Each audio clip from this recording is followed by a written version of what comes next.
हिंदी साहित्य संपूर्ण घटना चक्र क्विक रिवीजन विद आरती शर्मा। दोस्तों, आपको मेरे चैनल पसंद आए तो इसे लाइक करें, शेयर करें, सब्सक्राइब करें। साथ ही साथ मेरे वीडियोस के अगले नोटिफिकेशंस को पाने के लिए बेल आइकन को प्रेस करें। दोस्तों, हम कर रहे हैं हिंदी नेट जेआरएफ परीक्षा चयनित विषय आधारित प्रश्न जून 2009 से जुलाई 2018 तक के प्रश्न पत्र। दोस्तों, आज हम करेंगे जुलाई 2018 का द्वितीय प्रश्न पत्र, ठीक है। और यह इस किताब का आखिरी प्रश्न पत्र है, ठीक है। इसके बाद घटना चक्र कंप्लीट हो जाएगी, ठीक। तो चलिए देखते हैं अगले प्रश्न। गौर करेंगे दोस्तों। प्रश्न है, ब्रज भाषा, कन्नौजी, बुंदेली एवं मगही इनमें से पश्चिमी हिंदी की बोली कौन सी नहीं है, ठीक है। तो मगही पश्चिमी हिंदी की बोली नहीं है, ठीक। फिर किसकी है? तो ध्यान रखें, पूर्वी हिंदी की बोली है मगही, ठीक है। पूर्वी हिंदी किसके अंतर्गत आती है? तो अर्धमागधी अपभ्रंश के अंतर्गत आती है पूर्वी हिंदी, ठीक है। ध्यान रखेंगे दोस्तों। देखते हैं, गौर करना जरा। और पश्चिमी हिंदी के अंतर्गत 5 बोलियां आती हैं, ठीक है। तो ध्यान रखेंगे, आपको भाषा, बोली और उपभाषाएं इनसे संबंधित अगर वीडियो देखना है तो आप मेरी घटना चक्र की प्लेलिस्ट देख लें, ठीक है। कमेंट बॉक्स में कमेंट पढ़ लें, ठीक। मैंने वहां बता रखा है कि कौन सी वीडियो कहां से है, ठीक। तो ध्यान रखेंगे। हमारा प्रश्न था, फिर से सुने, ब्रज भाषा, कन्नौजी, बुंदेली ये तीनों की तीनों क्या हैं? पश्चिमी अपभ्रंश की बोली हैं, ठीक है।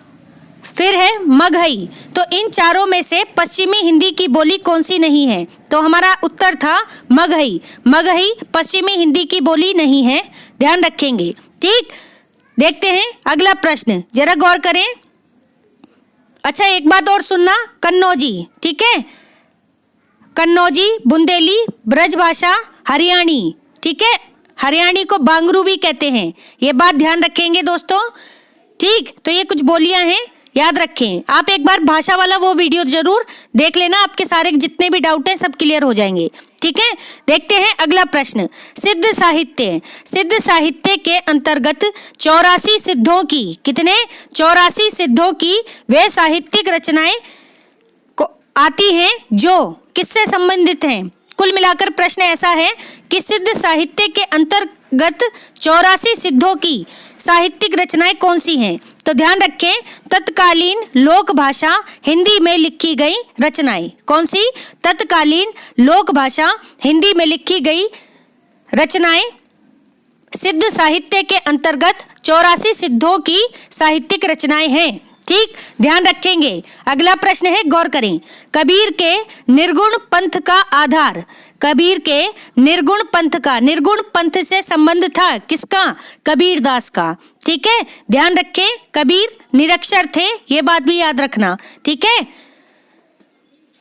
कबीर के निर्गुण पंथ का आधार भारतीय वेदांत और सूफियों का प्रेम तत्व है। क्या है? भारतीय वेदांत और सूफियों का प्रेम तत्व है। यह विचार किसका है? तो ध्यान रखें, आचार्य रामचंद्र शुक्ल जी का। आचार्य रामचंद्र शुक्ल जी का कथन है या विचार है, क्या है? कबीर के निर्गुण पंथ का आधार भारतीय वेदांत और सूफियों का प्रेम तत्व है, ठीक है। नाम याद रखें, आचार्य रामचंद्र शुक्ल, ठीक। अगला प्रश्न है, जरा गौर करें। केवल प्रेम लक्षणा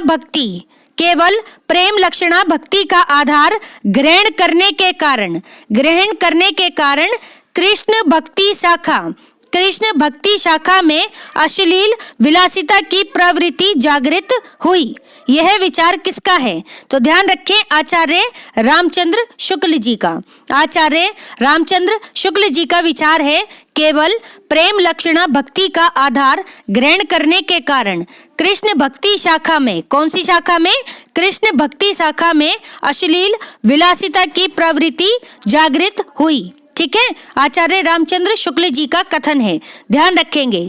ठीक, अब जरा ध्यान से सुने दोस्तों, जिन भी स्टूडेंट्स को मेरा चैनल नहीं मिलता है तो आप सर्च करें हिंदी साहित्यविद आरती शर्मा, हिंदी साहित्यविद आरती शर्मा। आप चैनल पर विजिट करें, प्लेलिस्ट देखें और सभी प्लेलिस्ट अपनी सुविधा के अनुसार देखकर पढ़ाई करें। ठीक है, ध्यान रखें दोस्तों। अगला प्रश्न है, जरा गौर करेंगे, क्या है, ध्यान दें।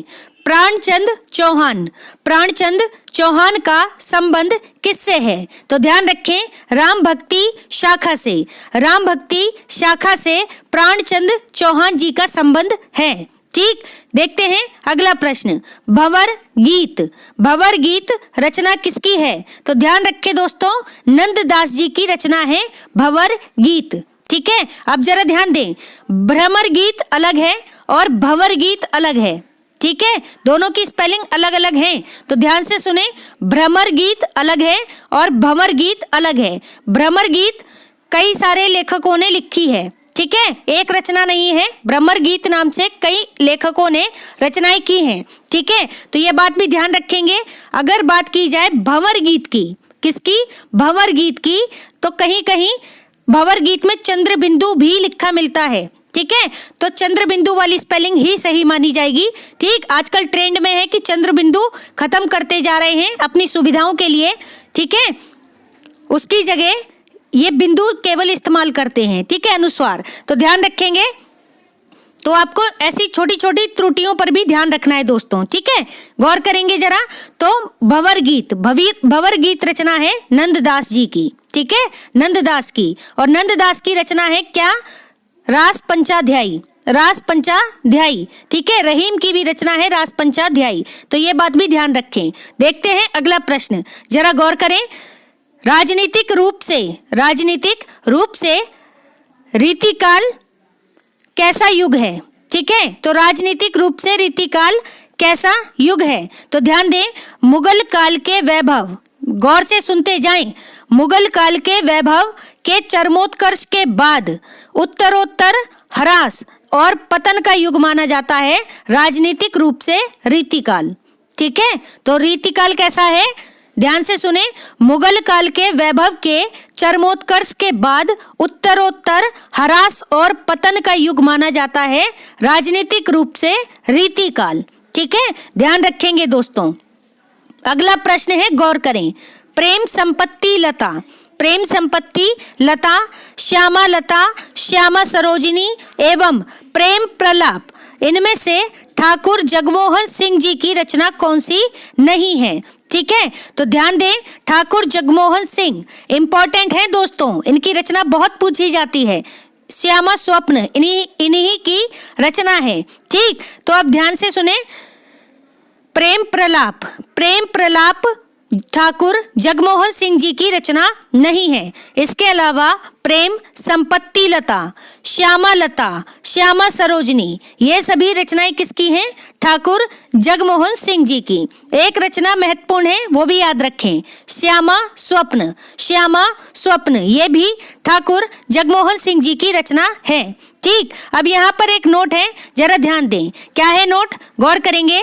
यूजीसी सीबीएसई द्वारा पूछे गए इस प्रश्न में प्रेम संपत्ति कला, ठीक है, जो प्रश्न पत्र आया था दोस्तों, वहां पर लिखा था प्रेम संपत्ति कला दिया गया था, जबकि ये बात गलत है। ठीक है, वास्तव में सही नाम है रचना का क्या, प्रेम संपत्ति लता, प्रेम संपत्ति लता सही नाम है दोस्तों, ये बात ध्यान रखेंगे। अच्छा, संपत्ति लता से मुझे याद आया, एक रचना है संपत्ति शास्त्र। कौन सी? संपत्ति शास्त्र किसकी रचना है?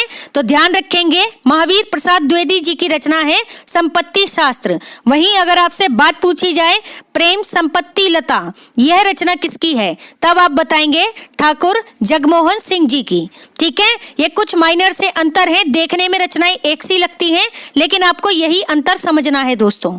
ठीक है, तो देखेंगे अगला प्रश्न। ठीक, गौर करें, प्रेम प्रलाप, प्रेम प्रलाप किसकी रचना है? तो ध्यान दें, भारतेंदु हरिश्चंद्र जी की रचना है। भारतेंदु हरिश्चंद्र जी की रचना है प्रेम प्रलाप। ठीक, यही कारण है कि सीबीएसई ने इस प्रश्न के लिए समान अंक प्रदान किए हैं। ठीक है, सीबीएसई ने कैसे अंक प्रदान किए हैं, तो ध्यान रखें, समान अंक प्रदान किए हैं। ठीक है, देखते हैं अगला प्रश्न, तो गौर करेंगे दोस्तों। अगले प्रश्न पर जाने से पहले एक बार फिर से सुन लें। प्रेम संपत्ति लता, श्यामा लता और श्यामा सरोजनी, साथ में श्यामा स्वप्न, ये चारों की चारों रचनाएं किसकी हैं, ठाकुर जगमोहन सिंह जी की। जबकि प्रेम प्रलाप किसकी रचना है, भारतेंदु हरिश्चंद्र जी की। ठीक है, याद रखना। अगला प्रश्न है, गौर करें, क्या है यहाँ पर, पंक्ति है, जरा गौर करेंगे। बगियान बसंत बसेरो कियो, बगियान है, बगियान बसंत बसेरो कियो, बसिए ते ही त्यागी तपाइए ना, बसिए ते ही त्यागी तपाइए ना, दिन काम कुतूहल के जो बने, दिन काम कुतूहल के जो बने, तिन बीच वियोग बुलाइए ना, तिन बीच वियोग बुलाइए ना। ये किसकी पंक्ति है, तो ध्यान रखें, बद्री नारायण चौधरी प्रेमघन जी की, बद्री नारायण चौधरी प्रेमघन जी की पंक्तियां हैं। क्या, जरा ध्यान दें, बगियान बसंत बसेरो कियो, बसिए ते ही त्यागी तपाइए ना, दिन काम कुतूहल के जो बने, तिन बीच वियोग बुलाइए ना। तो वियोग यानी वियोग, ठीक है, वियोग यानी वियोग क्या होती है, विरह की दशा। ठीक है, जब आप अपने प्रिय से, प्रिय कोई भी हो सकता है, आपके माता पिता हो सकते हैं, आपके दोस्त हो सकते हैं, ठीक है, कोई भी हो सकता है, जो भी आपका प्रिय व्यक्ति है, जो आपके दिल के सबसे करीब है, वह आपका प्रिय है। हालांकि प्रिय और प्रेमिका से क्या है कि अर्थ गलत निकाल लेते हैं। ठीक है, आजकल ट्रेंड में चीजें अलग ही चल रही हैं, तो अर्थ का अनर्थ बहुत जल्दी हो रहा है। ठीक, तो आप इस बात का ध्यान रखें, प्रिय का अर्थ होता है दोस्तों जो आपके सबसे प्रिय हैं, जो सबसे करीब, जैसे अंतरंग। ठीक है, जिनसे आप अपनी सारी बातें शेयर करते हो। ठीक है, आपके बहुत सारे दोस्त होंगे, लेकिन उनमें से भी कुछ चुनिंदा दोस्त होंगे जिनसे आप हर तरह की बातें कर लेते होंगे। ठीक है, तो वे होते हैं आपके प्रिय। ठीक, इस बात को जरा समझना। ठीक है, तो ये अंतर समझे, इस बात का ध्यान रखना। ठीक, तो ध्यान दे दोस्तों, ये पंक्ति है किसकी, बद्री नारायण चौधरी प्रेमघन जी की। किसकी, बद्री नारायण चौधरी प्रेमघन जी की पंक्ति है दोस्तों। बगियन बसंत बसेरो कियो, बसिए ते ही त्यागी तपाइए ना, दिन काम कुतूहल के जो बने, तिन बीच वियोग बुलाइए ना। ठीक है, ध्यान रखना। अगली पंक्ति है, प्रश्न है, ध्यान दें, क्या है पंक्ति, गौर करें जरा। आज रात इससे परदेसी चल कीजे विश्राम यहीं, आज रात इससे परदेसी चल कीजे विश्राम यहीं, जो कुछ वस्तु कुटी में मेरे, जो कुछ वस्तु कुटी में मेरे, करो ग्रहण संकोच नहीं। ठीक है, कितनी शानदार पंक्तियां हैं दोस्तों, एक बार फिर से सुनेंगे। आज रात इससे परदेसी चल कीजे विश्राम कहीं, विश्राम यही है दोस्तों। ठीक, जो कुछ वस्तु कुटी में मेरे, यानी मेरी कुटिया में जो कुछ भी वस्तु है, इसे ग्रहण करो और किसी भी प्रकार का संकोच मत करो। ठीक है, तो इस बात को, ये कितनी गहरी बात है दोस्तों। ठीक है, जो प्योर रिलेशन होते हैं, जो संबंध होते हैं, वो कुछ रुपयों पैसों के मोहताज नहीं होते, इस बात को ध्यान रखना। ठीक है, संबंध की मधुरता आपकी हैसियत से तय नहीं होती, ये बात ध्यान रखें। ठीक है, संबंध होते हैं, इस बात का ध्यान रखेंगे। ठीक है, जहां मन मिलता है वहीं प्रेम संबंध होता है। ठीक है, अब प्रेम संबंध का मतलब आप अलग तरह से ना ले लें। ठीक है, आपके दोस्त भी हो सकते हैं, आपके माता पिता भी हो सकते हैं। ठीक है, आपके गली मोहल्ले के पड़ोसी भी हो सकते हैं। ठीक है, तो प्रेम की परिभाषा अलग होती है। ठीक, आप इस बात को जरा समझें। ठीक, तो गौर करें दोस्तों, ये पंक्ति है किसकी, श्रीधर पाठक की, श्रीधर पाठक जी की पंक्ति है। क्या है पंक्ति, एक बार फिर से सुनेंगे। आज रात इससे परदेसी चल कीजिए विश्राम यहीं, जो कुछ वस्तु कुटी में मेरे, जो कुछ वस्तु कुटी में मेरे, करो ग्रहण संकोच नहीं। ठीक है, तो पंक्तियों के रचनाकार हैं श्रीधर पाठक। ठीक है, तो ध्यान रखें, ये दूसरी पंक्ति पढ़ते हुए मुझे श्री कृष्ण और सुदामा का ख्याल आ गया दोस्तों। ठीक है, अगर आपने गौर किया हो तो उनकी दोस्ती कितनी गहरी थी। श्री कृष्ण एक अच्छे खासे परिवार से थे, जबकि सुदामा बहुत ही गरीब थे, लेकिन दोनों के संबंध कितने गहरे थे। ठीक है, मित्रता जिसकी कोई अपार सीमा ही नहीं है, ऐसी मित्रता थी दोनों की। ठीक है, तो संबंध, मैंने कहा ना कि संबंध क्या है कि आपकी आर्थिक स्थिति के आधार पर नहीं होते। जहां आर्थिक स्थिति के आधार पर संबंध बनाए जाते हैं तो दोस्तों वह संबंध नहीं होते, इस बात को ध्यान रखें। ठीक है, आजकल ये चीजें मिल पाना मुश्किल है। अगर आपको ऐसे कोई भी दोस्त मिलते हैं, ठीक है, जो आपको दिलो जान से यानी जी जान से आपके लिए खुद को समर्पित करते हैं, तो दोस्तों ऐसे दोस्तों को कभी मत छोड़ना।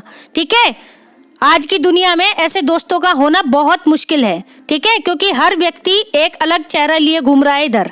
ठीक है, ट्रस्ट कर पाना मुश्किल है, तो ट्रस्ट अगर कोई आप पर करता है तो कोशिश करें कि उसका जो भरोसा है वो बनाए ही रखें। ठीक है, टूटने ना दे किसी भी हालत में, तो ध्यान रखें दोस्तों इस बात को। खैर, अभी हम निजी जीवन पर बात नहीं करेंगे, आते हैं लौटकर अपने प्रश्न पर। गौर करें दोस्तों, क्या है प्रश्न, ध्यान दें। आवारा मसीहा, आवारा मसीहा किस पर आधारित है? तो आवारा मसीहा शरद चंद्र के जीवन पर आधारित जीवनी है। किस पर? शरद चंद्र के जीवन पर आधारित जीवनी है आवारा मसीहा, और जिसके रचनाकार हैं विष्णु प्रभाकर जी। विष्णु प्रभाकर जी रचनाकार हैं आवारा मसीहा जीवनी के। यह जीवनी शरद चंद्र के जीवन पर आधारित है। ठीक है, याद रखेंगे दोस्तों। इसके बाद अच्छा, एक जीवनी मुझे और याद आ गई, अकाल पुरुष गांधी। अकाल पुरुष गांधी किसकी है? तो ध्यान रखेंगे जैनेंद्र की। जैनेंद्र की जीवनी है दोस्तों। अगर आपको आत्मकथा, जीवनी, ठीक है, पत्र साहित्य, साक्षात्कार, इनके संबंध में वीडियो देखने हैं तो आप मेरी रामबाण संकलन वाली प्लेलिस्ट देख लें। वहां आपको क्रम से हिंदी विषय संबंधी सभी वीडियो मिल जाएंगे। ठीक है, देखते हैं अगला प्रश्न। अगला प्रश्न है, जरा ध्यान दें, बर्बरता की पहली सीढ़ी किसकी? बर्बरता की पहली सीढ़ी से सभ्यता की अंतिम सीढ़ी तक युद्ध मनुष्य जाति का साथ देता आया है। यह कथन किससे उद्धृत है? तो ध्यान रखें, युद्ध और नारी निबंध से। एक निबंध है दोस्तों, युद्ध और नारी। ठीक है, अगर आपको पता हो तो कमेंट बॉक्स में बताएं कि ये निबंध किसका है। ठीक है, जब मैं बोलती हूँ कि कमेंट बॉक्स में बताएं तो दोस्तों सर्च कर लिया करो। ठीक है, सर्च कर लिया करो। आप 5 सेकंड सर्च करने में जो बिताएंगे ना, तो वो रचना आपकी परमानेंट हो जाएगी। ठीक, थोड़े से एफर्ट आप लगाएं। तो ध्यान दे दोस्तों, गौर करना जरा। बर्बरता की पहली सीढ़ी, बर्बरता की पहली सीढ़ी से सभ्यता की अंतिम सीढ़ी तक। क्या शानदार पंक्ति है, जरा ध्यान दें। बर्बरता की पहली सीढ़ी से सभ्यता की अंतिम सीढ़ी तक युद्ध मनुष्य जाति का साथ देता आया है। यह कथन युद्ध और नारी निबंध से लिया गया है। ठीक है, ध्यान रखेंगे। अगला प्रश्न है, ग्रामोफोन का रिकॉर्ड। क्या है? ग्रामोफोन का रिकॉर्ड। फिर है नीलम देश की राजकन्या, नीलम देश की राजकन्या।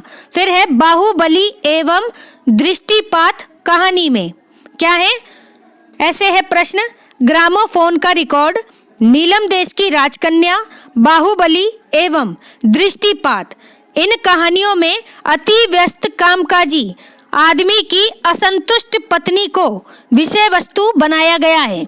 ठीक है, ये पूछ रहे हैं कि इनमें से किस कहानी में अति व्यस्त कामकाजी आदमी, एक ऐसी स्त्री जिसका पति कैसा है, बहुत ज्यादा ही व्यस्त है, कामकाजी है, ठीक है, जिससे उसकी पत्नी असंतुष्ट है। ठीक है, उसकी व्यस्तता के कारण उसकी पत्नी उससे असंतुष्ट है। ठीक है, अब ये पूछ रहे हैं कि इसे विषय वस्तु किस कहानी में बनाया गया है। तो आप ध्यान रखेंगे, ग्रामोफोन का रिकॉर्ड। ग्रामोफोन का रिकॉर्ड कहानी है दोस्तों, जिसमें अति व्यस्त कामकाजी आदमी की असंतुष्ट पत्नी को विषय वस्तु बनाया गया है। ठीक है, कहानी याद रखें, ग्रामोफोन का रिकॉर्ड। ठीक, बाकी कहानी है नीलम देश की राजकन्या, फिर है बाहुबली एवं दृष्टिपात। तो ये कहानी भी याद रखेंगे, ठीक है। इनके रचनाकार देख लें। देखते हैं अगला प्रश्न, गौर करें। नूतन ब्रह्मचारी बालकृष्ण भट्ट का उपन्यास है नूतन ब्रह्मचारी। फिर है परीक्षा गुरु, किसका है? लाला श्रीनिवास दास जी का। लाला श्रीनिवास दास जी का उपन्यास है परीक्षा गुरु, जिसे आचार्य रामचंद्र शुक्ल जी ने हिंदी का पहला मौलिक उपन्यास माना है और 1882 में आया हुआ उपन्यास है परीक्षा गुरु। फिर है दोस्तों आदर्श दंपत्ति, क्या है उपन्यास? आदर्श दंपत्ति। फिर है दोस्तों प्रणयिनी परिणय, प्रणयिनी परिणय, ठीक है। इन उपन्यास में से रईस साहूकार मदन मोहन को, ध्यान से सुने, मदन मोहन है एक व्यक्ति जो क्या है? रईस साहूकार है। इसके अंग्रेजी सभ्यता की नकल और अपव्यय की कथा किसमें दी गई है? तो ध्यान रखें परीक्षा गुरु में, ठीक है। परीक्षा गुरु उपन्यास है जिसके अंतर्गत रईस होता है सही शब्द, ठीक। रईस साहूकार मदन मोहन के अंग्रेजी सभ्यता की नकल और अपव्यय की कथा का वर्णन किया गया है, ठीक है। ध्यान रखेंगे ये जो एक व्यक्ति है मदन मोहन, ये अंग्रेजी सभ्यता की नकल करते करते इतने बावले हो जाते हैं कि ये पतन की ओर चले जाते हैं, ठीक है। इन्हें समझ ही नहीं आता कि सही क्या है और गलत क्या है, ठीक। ऐसी स्थिति में इनके एक दोस्त आते हैं, ठीक है। ब्रज किशोर या ब्रज नंदन, कुछ ऐसा ही नाम है, अभी मैं नाम थोड़ा स्किप कर रही हूँ, ठीक है। ब्रज से ही है नाम, इतना तो कंफर्म है, ठीक। तो आते हैं, फिर इन्हें क्या करते हैं? इन्हें जो इनकी स्थिति पतन की ओर थी उससे निकालकर बाहर लाते हैं और इन्हें सही दिशा दिखाते हैं, ठीक है। तो बहुत ही शानदार उपन्यास है, आप इसे एक बार पढ़ करके देखें दोस्तों, बहुत जबरदस्त है, ठीक है। तो किसका है? लाला श्रीनिवास दास जी का उपन्यास है परीक्षा गुरु, ध्यान रखेंगे 1882 में आया हुआ उपन्यास है, ठीक। तो ध्यान रखें नूतन ब्रह्मचारी, परीक्षा गुरु, आदर्श दंपत्ति और प्रणयिनी परिणय, ठीक है। इन उपन्यासों में से परीक्षा गुरु उपन्यास है जो रईस साहूकार मदन मोहन के अंग्रेजी सभ्यता की नकल और अपव्यय, ये शब्द याद रखेंगे, नकल और अपव्यय की कथा है, ठीक है, याद रखना। अगला प्रश्न है, गौर करेंगे, क्या है प्रश्न? कल्याणी परिणय, कल्याणी परिणय राज्यश्री, स्कंदगुप्त एवं अजातशत्रु, इनमें से पर्णदत्त, ध्यान से सुने, पर्णदत्त किसके पात्र हैं?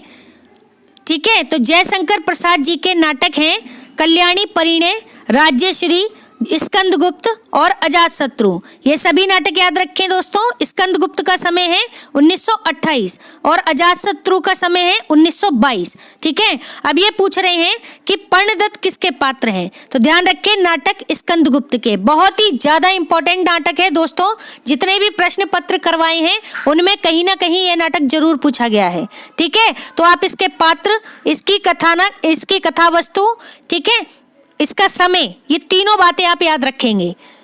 तो गौर करें, स्कंदगुप्त नाटक जयशंकर प्रसाद जी का नाटक है जिसके पात्र हैं पर्णदत्त। ठीक है, याद रखेंगे। अगला प्रश्न है हिंदी साहित्य 20वीं शताब्दी।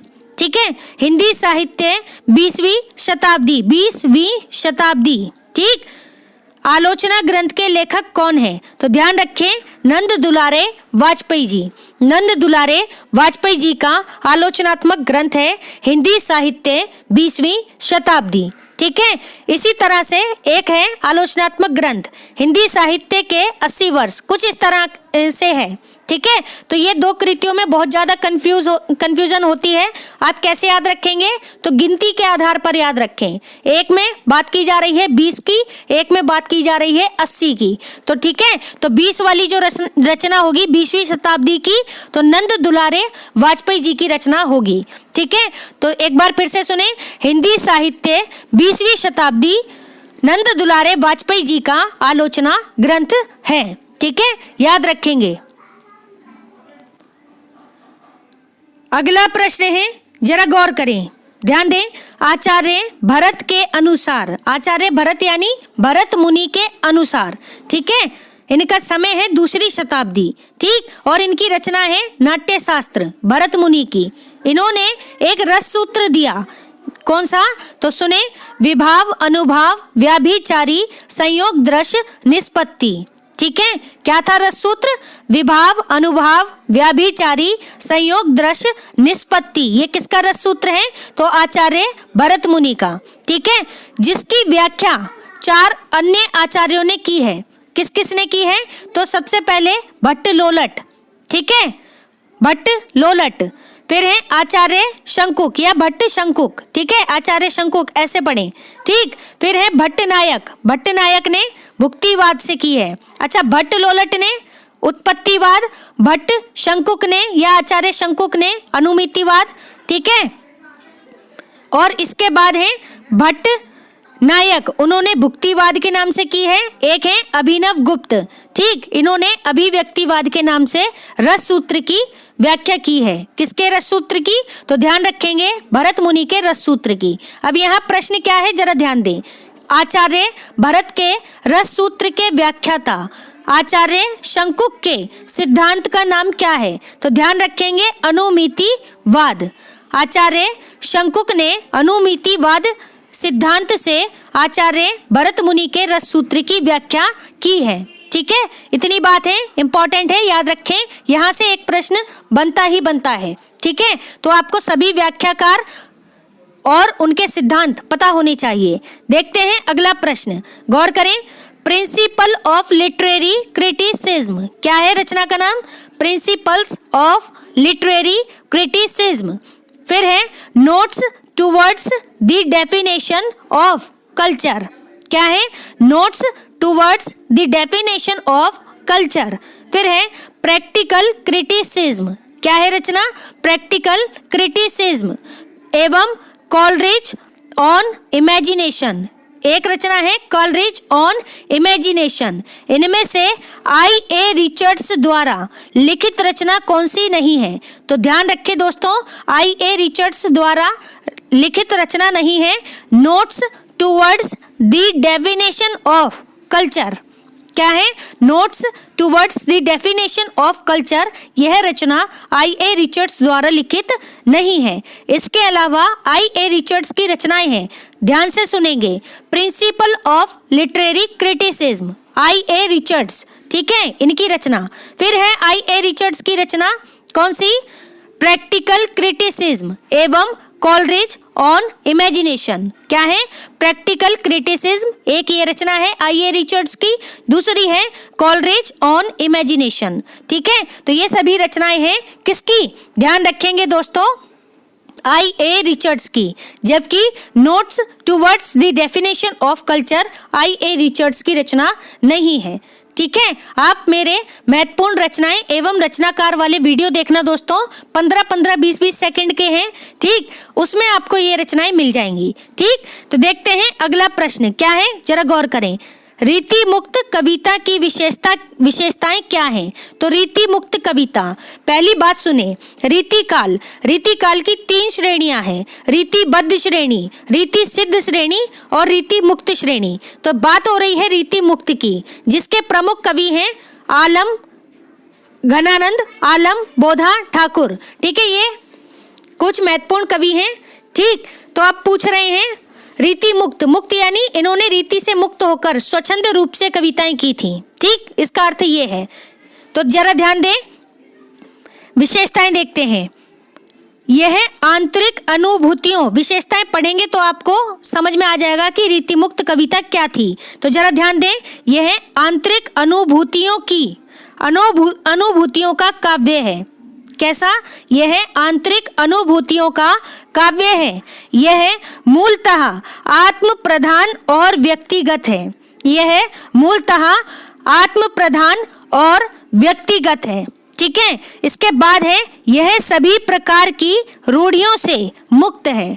यह सभी प्रकार की रूढ़ियों से मुक्त है, ठीक है। तो रीति मुक्त कविता की विशेषताएं हैं। पहली विशेषता, यह आंतरिक अनुभूतियों का काव्य है। दूसरी विशेषता, यह मूलतः आत्म प्रधान और व्यक्तिगत काव्य है। तीसरी विशेषता, यह सभी प्रकार की रूढ़ियों से मुक्त काव्य है। ठीक है, ये तीनों की तीनों विशेषताएं आपको याद रखनी है। ठीक है, अब विशेषता से क्या अर्थ है? तो विशेषता यानी रीतिकाल से संबंधित जो भी रचनाएं होंगी, ठीक है, और उनकी श्रेणियों से संबंधित, ठीक, उनके जो रचनाकार होंगे तो उनकी रचनाओं में ये विशेषताएं मिलेंगी ही मिलेंगी। तो कुछ इस तरह से भी आपको जब प्रश्न आपके सामने आए तो सोचना है दोस्तों। ठीक है, थोड़ा सा माइंड को अलग तरीके से आपको प्रश्न को सोचना है। ठीक है, अलग तरीके से लगा करके प्रश्न को सोचना है। ठीक, ये बात ध्यान रखें, कुछ टेक्निक्स होती हैं, आपको जरूरी नहीं है कि सारी चीजें याद रहें, किसी को नहीं रह सकती, इतनी सारी चीजें हैं। ठीक, लेकिन क्या होता है कि एक दूसरे के साथ जब हम चीजों को लिंक करते हुए पढ़ते हैं तो दोस्तों एक चेन बनती है। ठीक है, और जब आप एग्जाम में बैठते हैं तो आपको वह सारी बातें याद आ जाती हैं जो आपने एक दूसरे से जोड़कर, यानी रचनाओं की जितनी भी बातें हैं जोड़कर पढ़ी हैं, आपको कहीं ना कहीं जरूर क्लिक कर जाएगी माइंड में। ठीक है, तो इस बात का ध्यान रखें। तो दोस्तों, हमारा आज का ये वीडियो यहीं समाप्त होता है। Thanks for watching. अगर आपको मेरे वीडियोस पसंद आ रहे हैं तो इन्हें लाइक करें, शेयर करें, मेरे चैनल को सब्सक्राइब करें, साथ ही साथ मेरे वीडियोस के अगले नोटिफिकेशंस को पाने के लिए बेल आइकन को प्रेस करें। धन्यवाद दोस्तों।